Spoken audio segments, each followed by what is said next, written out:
Est-ce qu'on s'habitue à participer aux Jeux olympiques? Ben c'est tellement toujours différent malgré que ça demeure les Jeux olympiques. Les premiers Jeux, ben là, tu sais aucunement à quoi t'attendre. J'avais tellement hâte parce que j'avais vu beaucoup les cérémonies d'ouverture. Ça fait quoi quand on se dit on tire la coque, c'est fini? Ah, c'est fini.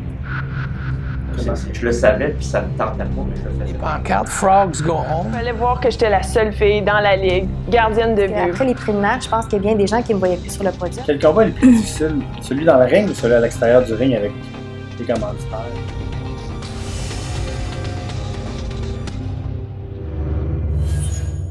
T'as pas réussi à te faire qualifier pour le Hockey Québec, mais t'as fait les Jeux olympiques. C'est surprenant, non? Ouais, tu sais, des fois dans la vie, on se trace un chemin puis on doit suivre les étapes de 1 à 10, par exemple. Mais pour moi, ça a été tout le contraire, c'est ça. C'était 4-5 fois invité par Hockey Québec pour faire l'équipe du Québec. Donc, c'était pour moi une étape importante. Puis, à chaque fois que j'arrivais au camp d'entraînement, ça fonctionnait pas. C'est sûr, de faire la transition hockey masculin, hockey féminin, peut-être que c'est là que j'avais de la difficulté. Première, deuxième fois que tu te fais refuser, j'avais l'habitude parce qu'avec les gars, j'ai quand même fait le processus de camp d'entraînement. Mais quand ça fait 4-5 fois qu'on dit que t'es pas assez bonne, ben là, tu sais, dans ma tête, je pouvais oublier aussi Hockey Canada. Donc, j'étais prête à prendre ma retraite après mon junior 2A avec les garçons, puis d'aller à l'université, continuer la vraie vie, tu sais, qu'il fallait faire son deuil, que le hockey, c'était terminé. Et puis, un dimanche soir, il y a des gens de l'Université McGill qui sont arrivés à Châteauguay pour demander si je voulais aller jouer. Je pensais que c'était pour l'équipe des hommes. Okay. Et puis, là, on m'annonce que c'est pour jouer avec le hockey féminin de McGill. Mais moi, je voulais rien savoir du hockey féminin. Ça fonctionnait pas. Puis, mais d'un autre côté, si je refusais, c'était comme ma dernière offre pour jouer un autre 4-5 ans de hockey. Je connaissais pas aucun ami du cégep s'en allait là. Je parlais pas anglais. C'était de jouer au hockey féminin. Fallait que je déménage. J'étais comme... Mais le hockey, encore une fois, c'est ça. Mais je me dis, OK, j'ai la chance encore de jouer au hockey. Et puis, à ce jour, je pense que ça a été la meilleure décision de hockey de ma vie. Parle-moi un peu du processus de faire l'équipe olympique à Salt Lake. Comment ça fonctionne? Ça, c'était toute une expérience. Pour l'équipe olympique, la façon que ça fonctionne, on appelle ça la centralisation. Donc, à partir du mois d'août, avant les Jeux qui sont au mois de février, le Hockey Canada invite 27-28 filles à Calgary. Donc, tout ce qu'on fait... Tu pensais que tu allais être dans ce groupe-là à l'époque? Ou... j'avais fait l'équipe en 99, 2000, 2001. Donc, je sentais que j'étais pour être invitée à la centralisation, parce qu'ils invitent tout le temps 5 ou 6 filles d'extra, mais moi, je faisais partie de l'équipe déjà.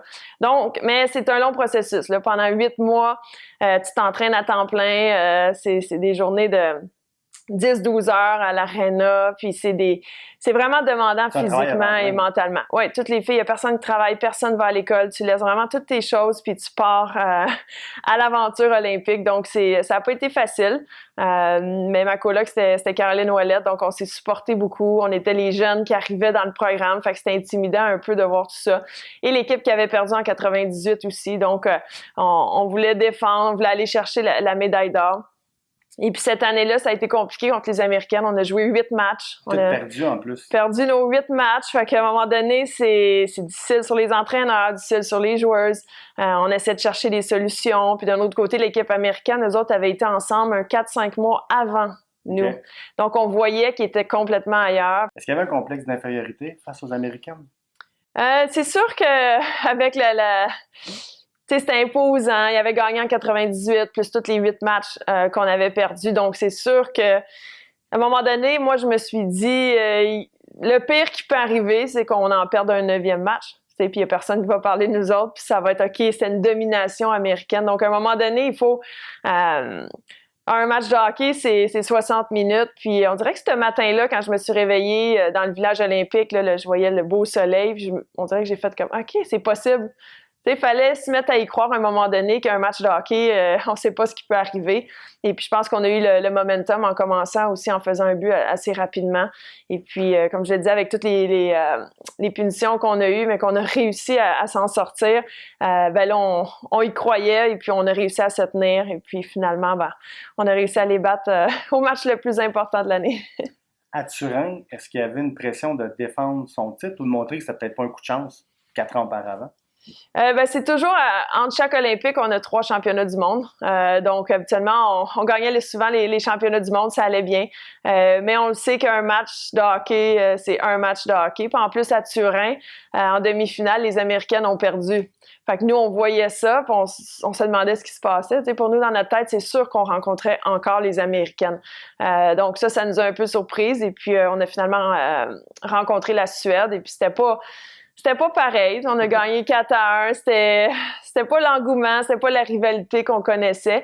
Mais d'un autre côté, pour un pays comme la Suède, de remporter un match et de se rendre en finale olympique, je pense que ça a été bon pour le sport. Et puis, mais c'est sûr que c'était pas la même saveur qu'on a pu trouver à Salt Lake. Les Jeux de Vancouver, c'était comment, vu que tu n'étais pas la gardienne numéro 1? Comment tu as vécu ça? Ça, c'est sûr, c'est un gros détail, mais quand je regarde après une couple d'années, d'avoir eu la chance de vivre les Jeux dans son pays, c'est pas quelque chose qui arrive souvent. Les derniers, c'était à Calgary en 1988. Fait que je pense que j'ai eu la chance de vraiment savourer le moment puis de savoir que c'était probablement mes derniers Jeux olympiques aussi. Donc, c'est sûr que j'ai tout donné. C'est rendu là, à un moment donné, c'est la décision de l'entraîneur et puis il faut vivre avec. Et c'était pas la première fois que ça m'arrivait de pas jouer une finale. Et puis, je pense que j'ai adopté la bonne attitude et puis j'ai pas de regrets. J'ai pu profiter à plein, à fond. Tous mes frères étaient là, mes parents, mon copain aussi. Donc, c'était plus de savourer là, l'expérience olympique, sachant que c'était mes derniers.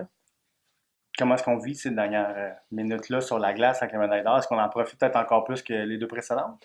C'est sûr qu'on voulait pas sortir de la glace, étant au Canada, puis d'avoir encore remporté une médaille d'or olympique. Donc, on a eu la chance là, d'en profiter là, à fond jusqu'à temps qu'ils nous mettent dehors.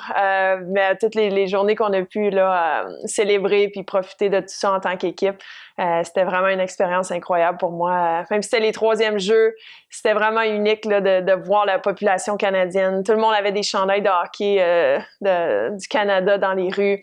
Et non, c'était vraiment quelque chose d'unique. Est-ce qu'on s'habitue à participer aux Jeux olympiques? C'est tellement toujours différent, malgré que ça demeure les Jeux olympiques. Les premiers Jeux, là, tu sais aucunement à quoi t'attendre. J'avais tellement hâte parce que j'avais vu beaucoup les cérémonies d'ouverture d'entendre, OK, maintenant le Canada, puis là, d'avoir eu la chance de marcher dans le stade de mes premiers Jeux olympiques. Fait que ça, c'était vraiment unique, de gagner ma première médaille d'or. Ensuite, c'était une autre expérience en 2006. On sait un peu à quoi s'attendre, mais là, dans un autre pays, un autre environnement. Fait que c'était totalement différent. Puis c'est toujours avec des nouvelles joueuses aussi, donc nouveaux entraîneurs. Ça reste que c'est quand même différent. Et puis, après ça, de vivre ça au Canada, chez nous, en étant plus vieille, plus d'expérience, on voit ça aussi différemment. De côtoyer les autres athlètes, je pense que ça fait beaucoup partie de l'expérience. D'aller voir d'autres événements, de voir tout l'entraînement qui est mis là, de la part de tous les athlètes. Donc, pour moi, c'était une grande chance là, de pouvoir faire ça 3 fois. Merci. Merci.